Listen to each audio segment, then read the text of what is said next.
Friend, আমি আবার নতুন ভিডিও নিয়ে চলে এসেছি। তো চলো দেখা যাক।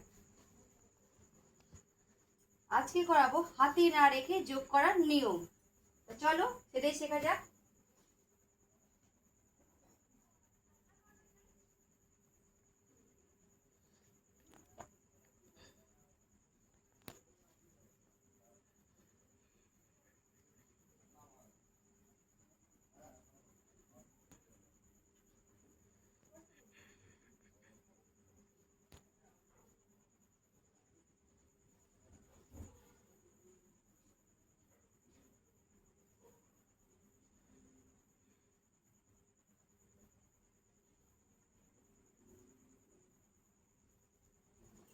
দেখো চলো কিভাবে করবো।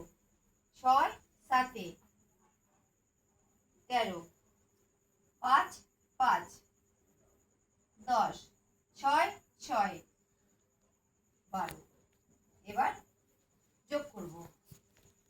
2 1 3 1 4 1। Thank you.